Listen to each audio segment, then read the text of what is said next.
कभी सोचा है कि एक इंसान अपने परिवार के साथ किसी हसीन वादी में सिर्फ सुकून की तलाश में जाए और लौटे ही नहीं, न किसी हादसे की वजह से, न किसी बीमारी से, बल्कि सिर्फ इसलिए क्योंकि उसका धर्म अलग था। 22 अप्रैल 2025 दोपहर का वो वक्त जब आसमान पूरी तरह साफ था, पहाड़ों की चोटियों पर बर्फ चमक रही थी और घाटी में जिंदगी मुस्कुरा रही थी। परिवार, कपल्स, बच्चे सब इस खूबसूरती को जी रहे थे।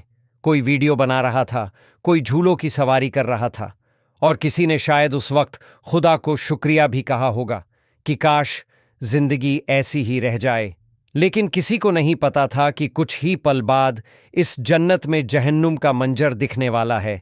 वहां कुछ आतंकवादी पहुंचे जिनकी शक्ल तो इंसानों जैसी थी, पर इरादे हैवानों से भी बदतर। फौजी वर्दी में, हाथों में हथियार, लेकिन दिल में जहर। आते ही अंधाधुंध फायरिंग शुरू और एक ही सवाल गूंजा जो मौत की टिकट बन गया, क्या तुम मुसलमान हो? जो ना में जवाब देता, अगले ही सेकंड जमीन पर होता लहूलुहान, बेसुध।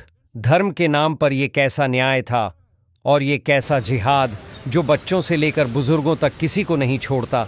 एक ऐसा हमला जो सिर्फ इंसानों को नहीं मारता, इंसानियत को मारता है।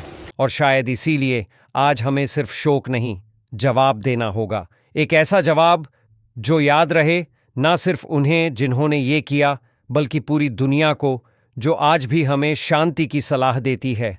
घाटी के एक मोड़ से अचानक 4 से 6 आतंकी निकलते हैं। सेना की वर्दी पहने, चाल में शिकारी सन्नाटा, हाथों में असलहे, और देखते ही देखते वहां हर दिशा से गोलियों की आवाज गूंजने लगती है। जो जहां था डर के मारे भागा, कोई झाड़ियों में छुपा, कोई पेड़ों के पीछे। लेकिन उन दरिंदों को फर्क नहीं पड़ा। उन्होंने लोगों को एक एक करके पकड़ा और पूछा, क्या तुम मुसलमान हो? अगर जवाब ना में था तो उसी सेकंड जमीन पर एक और लाश गिरती थी। एक सर्वाइवर ने बताया कि एक आतंकी ने उसे छोड़ते हुए कहा, जाकर मोदी को बता देना कि हमने क्या किया है।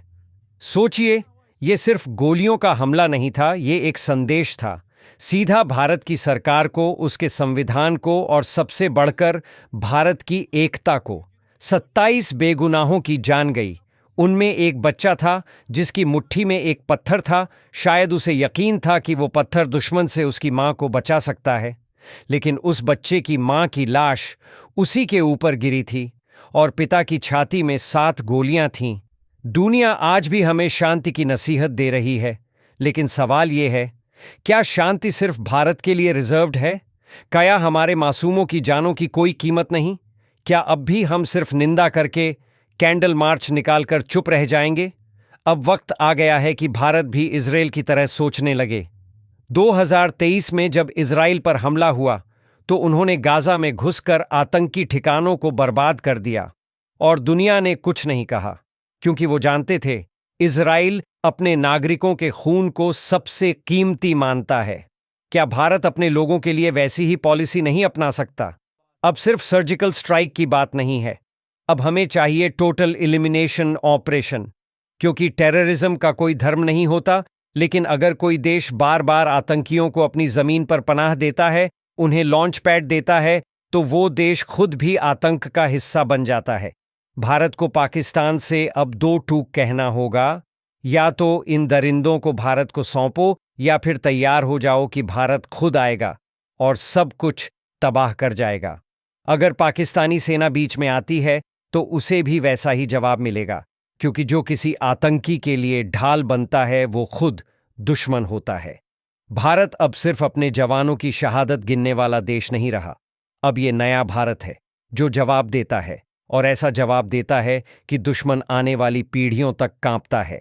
TRF, लश्कर, जायश, अब इनके नामों से फर्क नहीं पड़ता।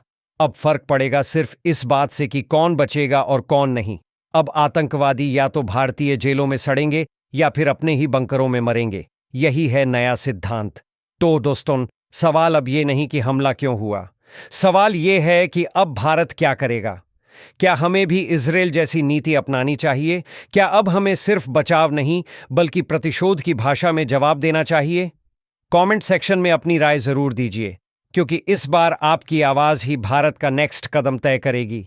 और हाँ, अगर आप चाहते हैं कि हम आपको ऐसी ही डीप, फियरलेस और अनअपोलोजेटिक रिपोर्ट्स लाते रहें, तो डीप टेक इनसाइट्स को अभी सब्सक्राइब करें, क्योंकि अब जंग सिर्फ सीमा पर नहीं, विचारधारा और सोच के स्तर पर भी लड़ी जा रही है, और हमें दोनों मोर्चों पर जीतना है।